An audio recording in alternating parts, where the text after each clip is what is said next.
Ciao travellers, and welcome to Via Traveller's humble YouTube channel, where today we're about to whisk you away to the Tuscan capital, dropping you in the heart of one of Italy's most enchanting medieval cities. I'm talking, of course, about Siena. Think Siena is just another crumbly old European town? Think again. Siena is a soul-stirring mix of breathtaking art, stunning architecture, zesty cuisine, and historic traditions that remain alive and kicking.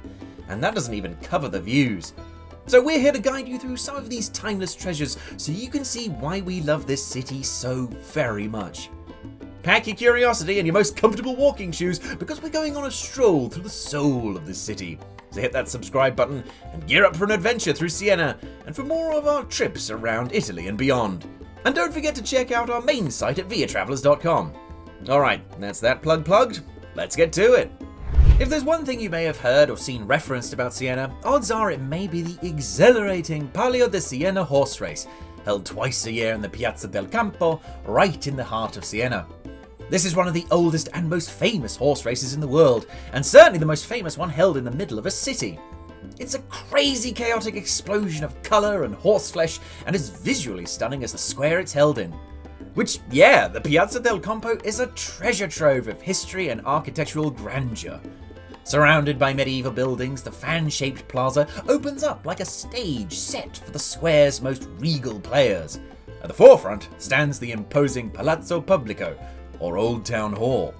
This medieval Gothic masterpiece hosts the Civic Museum, where vivid frescoes by celebrated artists such as Simone Martini and Ambrogio Lorenzetti depict allegorical and secular narratives about the pros and cons of government.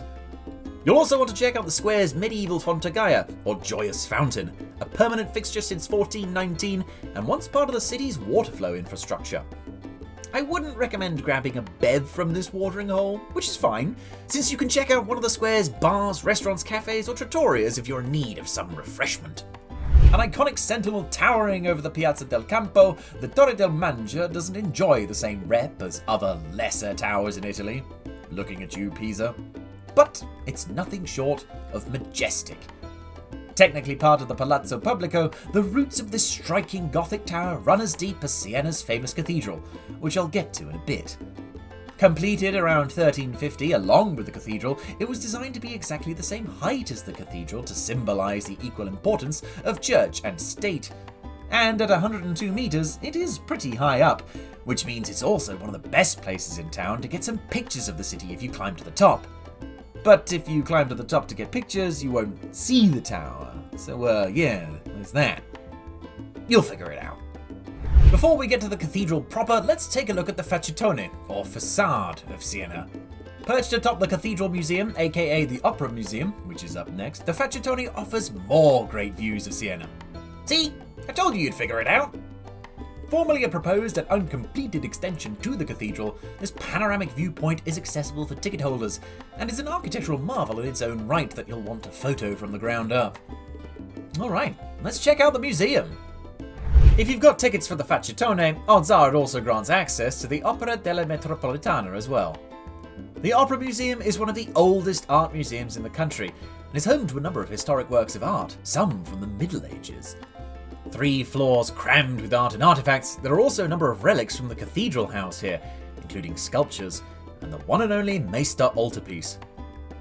Definitely don't miss the Duccio de Bonesenia's famed stained glass window that bathes the room in a colourful light.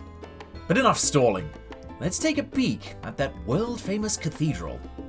One of the key features of Siena's skyline, the Duomo di Siena, or Siena Cathedral, stands as a testament to divine craftsmanship. Completed around 1350, it's one of those historic sites that's so intricately detailed and complex that idiots will claim that no human at the time could have conceived of such a building, let alone build it, so aliens must have done it.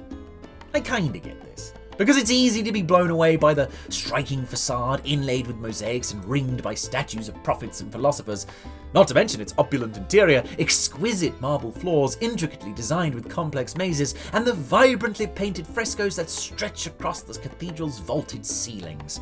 It's breathtaking. Each nook within this beautiful cathedral is home to a masterpiece, from Nicola Pisano's sculpted pulpit to the many stunning frescoes shimmering with gold leaf. And looking up as you stand beneath the ornate dome, the sheer level of artistry involved really is out of this world. Bonus round! While visiting the Duomo, don't miss the Piccolomini Library, so staggering in its grandeur that it deserves its own entry on this list. Meticulously preserved over centuries, this Renaissance gem houses an illustrious collection of illuminated choir manuscripts. But that's not the main draw.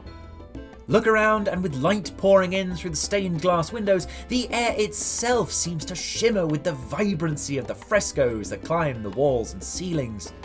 The details depicted in these vivid biblical scenes and images notably frame the life of Aeneas Silvio Piccolomini, who later became Pope Pius II, hence the name.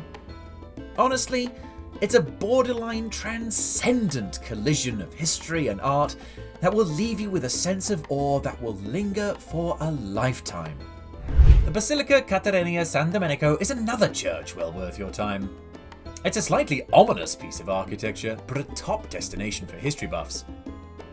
Whereas the Duomo di Siena is one of the first and last words when it comes to gaudiness, the mighty Basilica of San Domenico is almost at the other end of the spectrum, and comparing the stark juxtaposition of the two is fascinating. Still, there are quite a few exquisite paintings and charming frescoes to admire, particularly in the nave and the chapel of St. Catherine. This chapel is still a pilgrimage site to this day, housing preserved relics of St. Catherine herself, who used to attend mass services here. Another top stop for history buffs is the Fortezza Medicea, or Medici Fortress, aka the Fort of Santa Barbara. Built following a tumultuous time for the people of Siena between 1561 and 1563, this robust fort casts a stark contrast to much of Siena's architecture, which makes it all the more striking. Today it's a lovely part of the city's public park system, and very popular with locals out for a jog, bike ride, or walkies with the dogs. You'll find carefully manicured gardens and a couple of spots to grab a drink. The fort is also used for events and concerts. It's also worth noting the views atop the battlements are a photographer's dream, offering sprawling vistas of the city and the Tuscan countryside.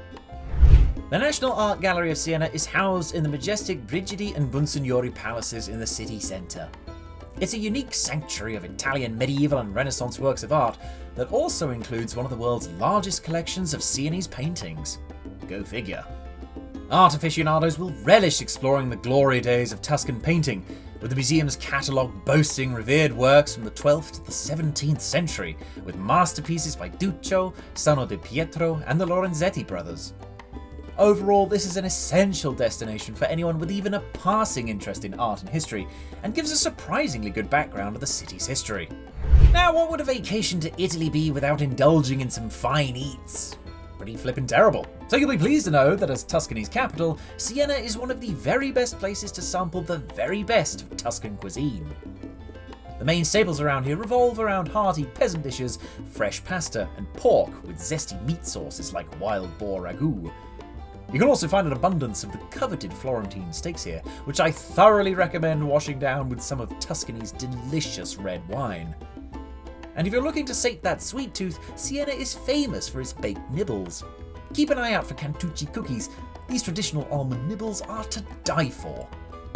Siena. You may have been around the block more than most, but you just get better with age.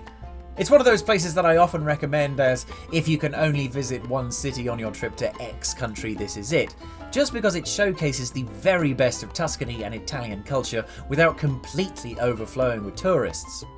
Well, until the Palio di Siena, which clogs up the city centre to no end. Still, even if you are fighting through the hordes to see the horses, I applaud you, and cannot recommend the city enough, no matter when you visit. But absolutely try to get there for the Palio di Siena.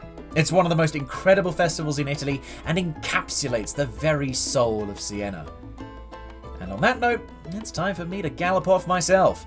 Make sure you like and subscribe for more tip-top travel content, and see what else we get up to at viatravelers.com. Ciao, Bella.